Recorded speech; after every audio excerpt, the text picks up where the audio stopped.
Hey, everybody. Hey, guys. I am so excited to be live with you this week. I feel like I need to start by apologizing for last week. Emily, hi.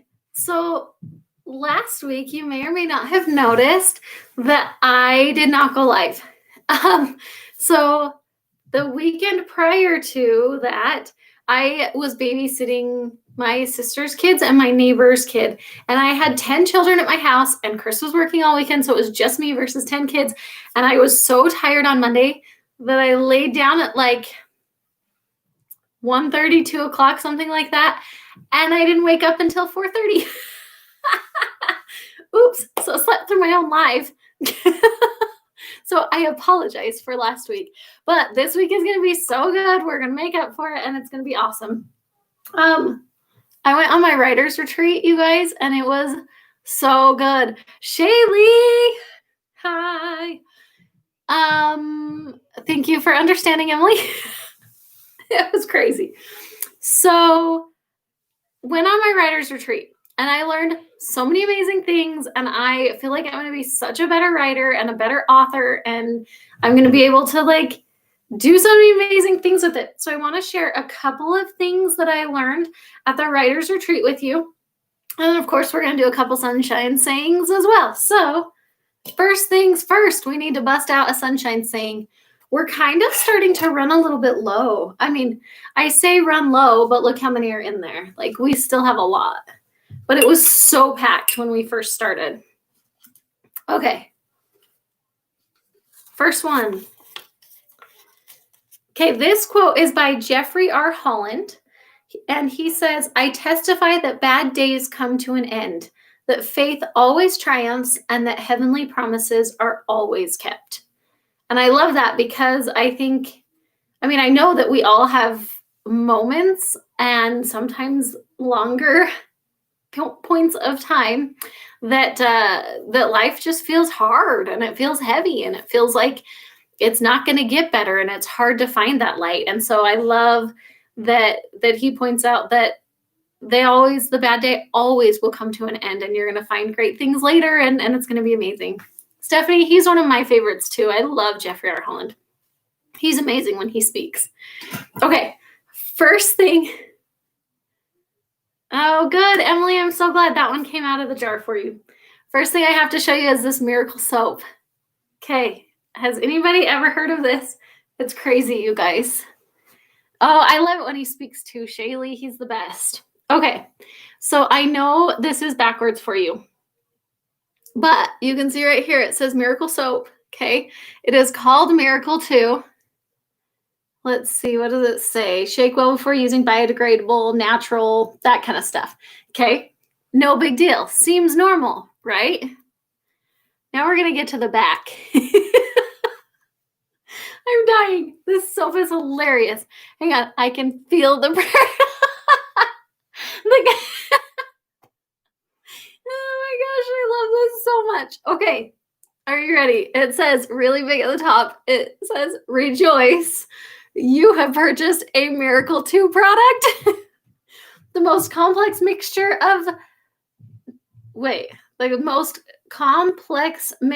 of complex natural minerals and organics that has ever been blended together.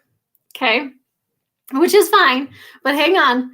Miracle 2 is a spiritual, revealed, formulated product, perfect for dry skin and hair. Still sounds kind of normal, right? The miracle is what we paid money for. It's so true. How did I put a smiley face in there? Somebody's logged into my account. Okay, it's probably my kid, don't worry. Okay, so here's the thing. This is where it gets really good when we get to the ingredients list. Are you ready? The first ingredient is prayer. Literally, I'm not kidding. Hang on, can you read that? Prayer. So I'm going to be washing my face with prayer. Oh, Lily's watching. That's why I'm commenting on my own live. That makes more sense. Okay. Electrically engineered, alloptic, energized, oxygenated water. That was a mouthful. Ash of dead solution. I don't know that word. It's a crazy scientific word. Calcium, potassium, magnesium, foaming agent, cold pressed apricot, sweet almond, vitamin E. Wait for the last ingredient. And the anointing of God.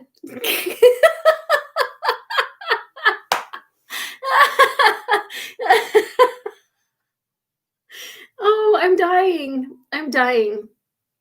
Miracle 2 contains and holds spiritual and aloptic energy beyond measure.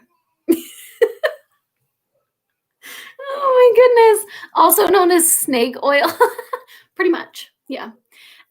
So this is a bottle of prayer and a few other things. And I'm going to be washing my face with this to hopefully have clearer skin. That is the game plan. And I found this at the writer's retreat. One of the ladies that was there, you will be clean from the demons now. Okay, so one of the ladies at the retreat was telling me about this, and she had some like in a foaming thing, and we were using it as hand sanitizer, and it works great, okay? But that's why I bought it, is because I saw it, and I could use it and feel it and smell it, and it seemed pretty good for a hand sanitizer, okay? But I ordered it on Amazon while I was still out of town. But Chris and I share an Amazon account, so Chris got a notification that I had ordered it, and he sends me... Hang on, I have to find the text because it was so funny, you guys. Okay, as soon as he sees the notification, he sends me this picture where he's taken a picture of a screenshot of the back of the bottle, and he wrote out seriously and highlighted the anointing of God part. And he says to me, it better purify your sins while it's at it. Oh my goodness. So good. And then it came the next day. And as he opened the box, he sent me this picture. And he says, I could feel the holiness when I opened the box. Oh, I'm dying. Chris is hilarious. Okay. So there's this kind. They have like 6 different products that all, don't you worry, the first ingredient in all 6 products is prayer. and so they have a few products. I'm going to try them out and we'll see if they work. I mean, I don't know. What's up, kiddo? Can you say hi to YouTube? There's people on? Yeah, people are on. Look, you can see right there. There's the number that says there's people on. Do you want to say hi to the people? Hi. Porter, you're so cute, little munchkin. Oh, hi. Are you just making silly faces? Look. Aunt Stephanie says, hi, Porter. And Lily says, hi, Pie Pie. And Daddy says, fungus. And Shaylee says, hi, Pie. That's us. Yeah, that's all of our friends that are watching that are making comments. Is that cool? Hang on. Wait. I gotta do, no, if you touch something on there, it might turn it off. Look, Emily says hi too. Hi, Emily. Okay, do you want to pull, no, don't do that because it might end it before we're done. Here, do you want to choose our next one? Let's read another quote. Ooh. Oh, this one is from C.S. Lewis. And it says, mental pain is less dramatic than physical pain, but it is more common and also more hard to bear. The frequent... Another one. Another one.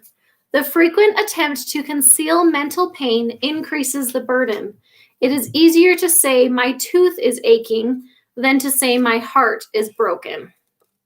Aww. I feel like that's such a profound statement that if someone says that they have asthma or that they have some sort of physical something happening, people are immediately, great, let's see how we can help. Let's jump in, you know? And when we talk about mental illness, because because you can't see it, I feel like so many people think, And well, you're not really depressed, just get out of bed, or you're not really anxious, you just take a deep breath and calm down, and that should fix it, because a lot of people have never experienced mental illness and they don't understand it as much. So I think that's very profound, and I love C.S. Lewis, you guys. He's amazing. Not letting me have a turn. Will you go talk to your dad? Because I'm obviously busy at the moment. Thanks, kiddo. Can you say bye to the people? Goodbye. He's nuts. Okay. So I think that's fantastic that we need to normalize talking about our mental health, and we need to recognize that our brain is an organ too, and that can malfunction just as well as, your heart or your lungs can malfunction. So that's big. Chris says that he's busy. You're too busy to take care of our son. Good to know.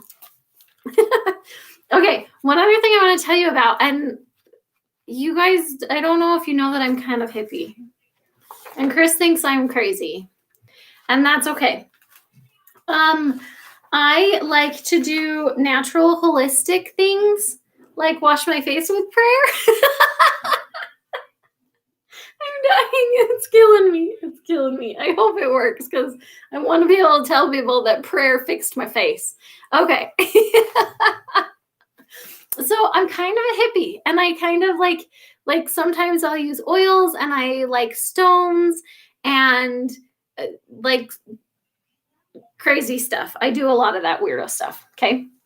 So one thing that I learned while I was on this retreat is something called morning pages. And what it is that first thing in the morning after you wake up, like, when you wake up and there's like that 20 or 30 minutes where you're still kind of in a little bit of a fog. Prayer fixed my face. I'm sorry, I paused for just a second. I get so distracted when I'm doing these. I'm sorry. No one tells someone having a heart attack to just breathe and get out of bed. Exactly, Stephanie. That's exactly what I'm talking about. That, like, why can we not fully acknowledge mental health? And it's because you can't see it physically, I think. But still, we need to normalize that and recognize that that is valid completely. I really hope prayer fixes my face, Emily. Okay, back to my point. So, morning pages are what we're talking about. I learned about these on the retreat. I've been doing them the last 3 days since I learned about them, and they have been amazing. And what it is when you first wake up in the morning, for me, it takes like 20 ballpark minutes to get out of that like fog. You know how you're like awake, but you're not fully conscious yet? In that time frame, you have a better connection with your subconscious mind than what you normally have when you're fully aware and conscious. And the idea with morning pages is that the first thing you do when you wake up is you start writing, and you just write all of the things that are in your head, like whatever those things are. And you want to write at least 3 pages, because you've got to get a lot of a lot of fluff and gunk out of your brain. And the idea is that when you get that gunk out, you've got more space in there to fully function in a healthier, better way. Lily says no 30 minutes. That's true. So you obviously can't read this because it's straight scribble and I can barely read it. So you write 3 pages a day. So like front and back counts as 1 page, right? So this will be like 1, 2, 3 pages. That's 1 day's worth of writing. And if you do that first thing in the morning, every morning, then that will help to clear the extra junk out. And it helps you to be able to focus, and it helps you to recognize issues. Like, okay, so I'm going to get real with you for just a minute here. I didn't realize that I was still really, really angry about the way that Chris got pushed out of his last job. And we've been to a therapist. We've talked to a lot of people about it. I've talked to a lot of family. I've obviously had conversations with Chris. I've talked to other police wives. I've felt like, and obviously prayed about it, like insane amounts. And so I felt really good. Like I was in a really great place.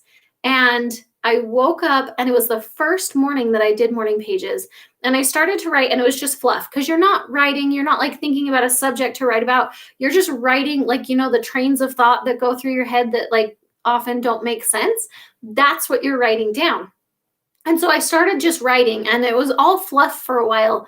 And after about a page and a half, I all of a sudden, somehow that train shifted to his job, and I just started writing and realized that I was so angry. Like, it just started saying all of the things that I wanted to say and all the things that I was feeling, and it all just kind of like spewed out onto that page very unexpectedly. And now I feel like lighter, and I didn't even know that that weight was on my shoulders, that I was still struggling mentally with that.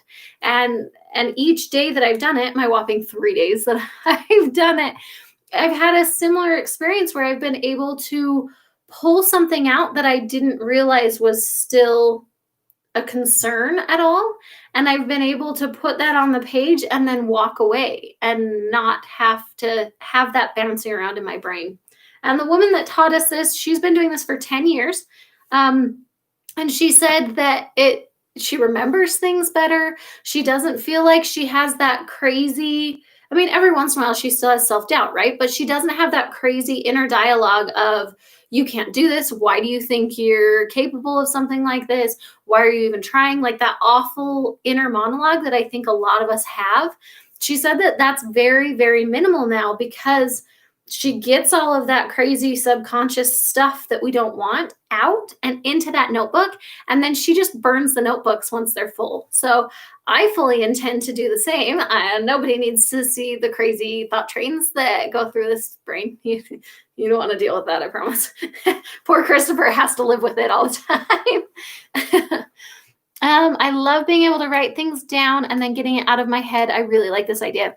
I do too. I'm all about writing, and I feel like, especially like typing is good and that's helpful too, but I feel like there's a connection between like your heart and your soul and writing, like actually physically writing things out. And I can't even explain why I feel this way, but I feel like there is that connection, and it helps you to heal and to move forward. And that's why, like, when you're angry with someone but you can't fix it, or maybe it's something silly and you don't want to tell them, you'll like write a letter to that person and then burn it. Have you guys ever done that? Because I've done that.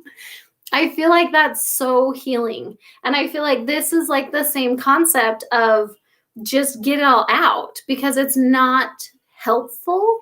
It just hinders you from being able to like be who you need to be, Okay, burning, a little intense. I know it is a little intense. However, I would rather burn it and never have any chance of anybody ever reading the crazy that is my head. So you're right. It is a little intense, but also burning things is kind of fun. So I'm on board.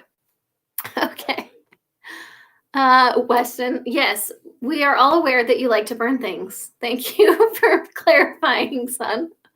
I think better when I actually write it and not type it. Same, Shaylee. I totally feel like I can think so much more clearly, and I just like spew things better. I get it out more.